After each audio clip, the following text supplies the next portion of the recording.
বিসমিল্লাহির রহমানির রহিম। প্রিয় দর্শকবৃন্দ, যদি কোনো নারীর এই 5টি স্বপ্ন নসিব হয় কিংবা এদের মধ্যে শুধু একটি স্বপ্ন দেখে ফেলে, তাহলে জেনে রাখুন সে নারী আল্লাহর খুবই প্রিয় বান্দী। এটা নিশ্চিত যে আল্লাহ তাআলা তাকে এই দুনিয়াতেও সুখ দান করবেন এবং আখিরাতেও তাকে চিরস্থায়ী জান্নাত দান করবেন। আজকের এই আলোচনায় আমরা এমন কিছু স্বপ্নের কথা বলবো যা যদি কোনো সৎপুরুষ বা নারীর নসিব হয়, তাহলে বুঝে নিন আল্লাহ তাকে নিজের খুব কাছে করে নিয়েছেন এবং তার বিশেষ অনুগ্রহে ভরিয়ে দিয়েছেন। যদি আপনি এমন কোনো স্বপ্ন দেখে থাকেন, তবে জেনে রাখুন এটি একটি নিদর্শন যে আপনি আল্লাহর প্রিয় বান্দাদের একজন এবং আল্লাহ আপনাকে নিজের বন্ধুত্বের যোগ্য মনে করেছেন। প্রিয় দর্শকবৃন্দ, স্বপ্ন সাধারণত 3 রকমের হয়। 1. শয়তানি স্বপ্ন। এগুলো সেই সব মানুষের স্বপ্ন যারা আল্লাহকে ভালোবাসে না, নামাজ পড়ে না, কোরআন বোঝে না আর গুনাহ ও ফাসাদি জীবন কাটায়। তাদের স্বপ্নগুলো হয় ভয়ের, বিভ্রান্তিকর ও অর্থহীন, যা শয়তানের পক্ষ থেকে আসে। 2. নফসানি স্বপ্ন। যখন মানুষ দিনভর কোনো জিনিসে মগ্ন থাকে, যেমন ব্যবসা, প্রেম বা দুনিয়ার চিন্তা, তখন সেই চিন্তাগুলোই রাতের স্বপ্নে ফিরে আসে। এগুলোর সঙ্গে বাস্তবতার কোনো সম্পর্ক নেই। এগুলো শুধু মানুষের ভেতরের ইচ্ছে এবং খোয়াইশের প্রতিফলন। 3. রহমানি স্বপ্ন।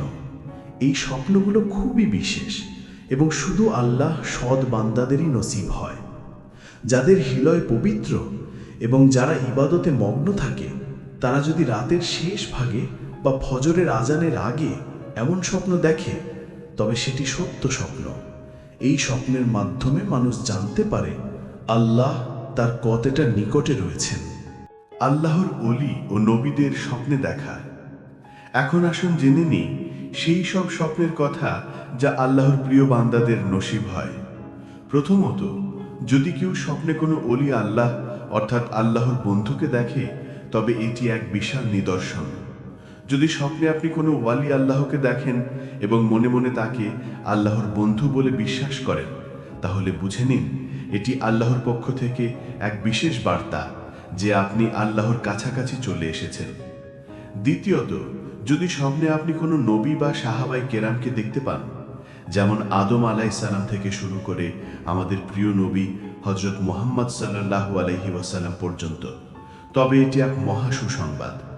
অথবা যদি আপনি স্বপ্নে দুরূদ শরীফ পড়তে দেখেন, দুরূদের আসরে বসে থাকেন, আকাশে ভ্রমণ করছেন, সেতু পার হচ্ছেন, রোজা রাখছেন, নামাজ পড়ছেন বা কুরআন তেলাওয়াত করছেন, তবে এগুলো সবই প্রমাণ যে আপনার রুহানিয়াত জাগ্রত। এমন স্বপ্ন দেখার পর কখনো কাউকে বলবেন না, বরং সকালে জেগে উঠেই সেজদায় পড়ে আল্লাহর শুকরিয়া আদায় করুন। আল্লাহর ভালোবাসার হাদিস ও নিদর্শন।